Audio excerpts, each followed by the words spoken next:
up, everybody? You guys, how we feeling? We a pretty hungover audience, remember, after drinking last weekend? Yeah, I did this thing this weekend. Maybe you guys have done this. You ever woken up with a hangover that's so bad you start to understand prohibition? That ever happened to you guys? Just wake up feeling so terrible, you're like, the only solution is if they ban this from everybody. I started the year off injuring myself in a pretty embarrassing way. Probably an injury that would only be possible in the past 3 years.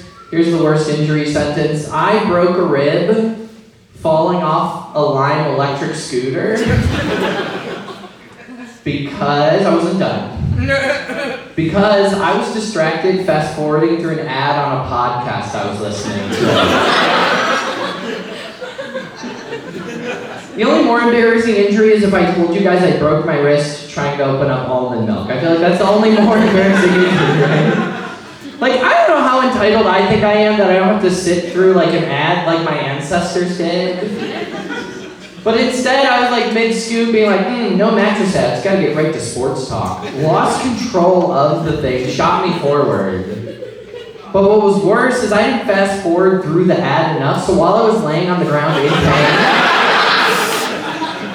I was listening to how comfortable I could be on a Nectar mattress. And as I got up to collect myself, it got worse because I turned and saw I fell in front of construction sites.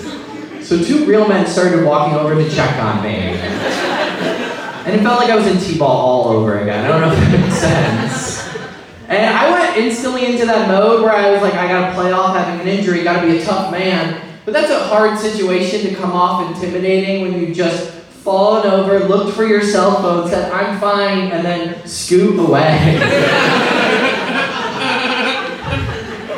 They don't walk away telling that later to their wife, like, I was inspired by a hero today. I'm also useless as a millennial. I don't have any skills. I can't fix things like men are supposed to do my age. I use life hacks every time I have a problem and just hope that works. Recently my car wouldn't start, so I did the first thing my millennial brain knows to do when something's not working, was I just got out of my vehicle and started counting to 10. I was like, let me give my car a little time out, you know? Maybe I said something to it that hurt its feelings. Is that how voice activation works? I don't know. I also thought, well, I did just put gas in it, and I don't like doing things after I get full either. Got back in and tried to start, nothing happened. So I did the next trick I knew to do, which is I took the key out and just started blowing into it like an NES. I was like, come on, get me to the next level. Just trying things in my car. I'm like, cassette player, steering wheel, passenger, nothing got this thing started. But then I started thinking about my parents, whenever they have car problems, they make it seem like there was just someone around that would fix their vehicle for them. I don't know if I want to do that, stranger danger. But I was like, let me give it a shot. So I got in my car and I was like, all right, right now I am looking for someone in their 40s. To help me find someone in their 60s to fix this. Couldn't find anyone, so I did inevitably call AAA, which I don't know if you guys are like me, but did anyone else growing up think that AAA was just the graduation program of AA? Is that just me? Right? It makes sense you get through all the steps and then they give you your own tow truck to bring other trucks into the program. That's alcoholic recycling, that's all that is. But he got there, he had great news. He's like, yeah, your car's not starting because your battery is dead. And I was like, well, that's amazing. I didn't even know I had an electric vehicle. This is very informative. He's like, you don't, you have a 2004 Dodge Neon. I was like, what does that mean? Do we use my iPhone charger to wake it up? Please don't tell me my car's an Android. That'd be the worst news you could get. No one wants to text my car. I do drive a lot for stand-up. I don't text and drive. I know I see a lot of people doing it. I don't text and drive. I'm usually way too distracted looking at TikToks to respond to messages.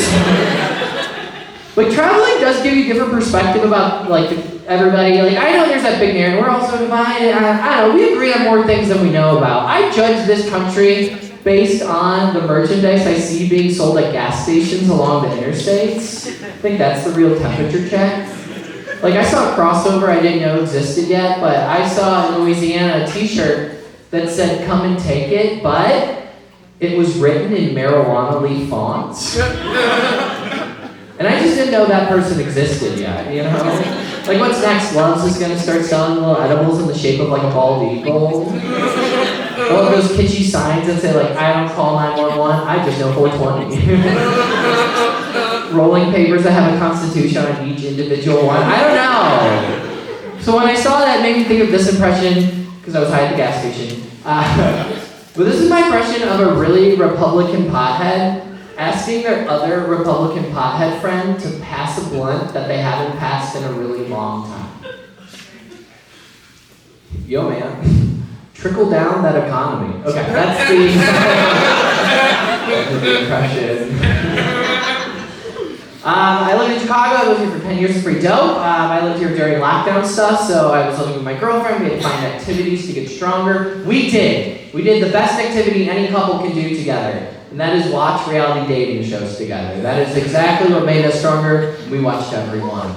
We watched 90 Day Fiancé, Too Hot to Handle, Love on the Spectrum, Temptation Island, Love Island UK, Love Island Australia, Love is Blind, Love is Patient, Love is Kind. That doesn't even get into the beast. There's also The Bachelor, The Bachelorette, The Bachelor in Paradise, The Bachelor Winter Games, The Bachelor Summer Games, The Bachelor Listen to Your Heart, The Bachelor Harry Potter, and The Prisoner of Azkaban. But here's what we would do. We would break down every couple fighting on there and utilize their lack of communication in our relationship. Yeah, we're like Bill Belichick breaking down game foot. Like, I might never get into an argument with my girlfriend about cheese spreads on a mega yacht, but I'm goddamn ready if it ever comes up.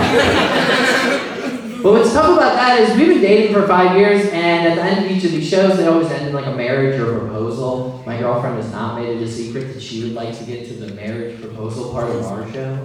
And I told her it makes me uncomfortable when she brings it up. So she's been trying to find ways to bring up the benefits of marriage without actually getting the conversation going.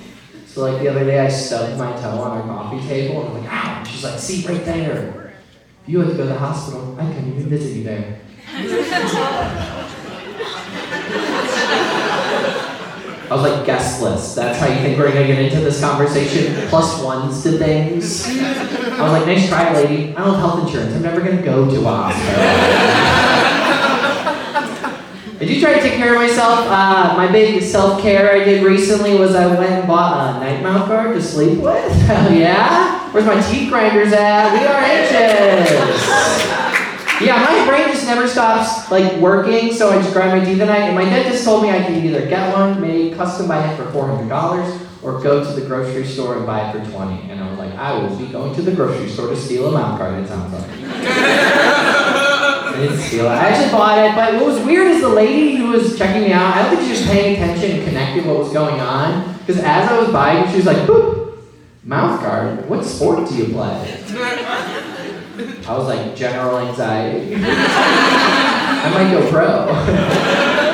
But it was weird because she didn't frame or like bug any other purchase I made. She wasn't like, boop, light bulb, what do you have, a good idea? Pop, avocado, why? Boop, cucumber, well I know what this is for. Like she wasn't commenting on everything, right? But it was so weird, she was like, no, what is this for? And I was like, well, I grind my teeth at night. She's like, why do you do that? I was like, because of interactions like this, I think. But when things first opened up, the first place my girlfriend and I went, we went to a local sex shop near our house. A little spicy, I know. We went to the one we did because it's locally owned. It's a part of my community. It's not one of these big chain sex shops. Well, they sold big chains, but it wasn't one of these big chains. But my thing is, I'm also an overthinker. I almost clap. Where's my overthinkers at? Clap like that. Okay. If you're not clapping, you're probably overthinking if you should be clapping.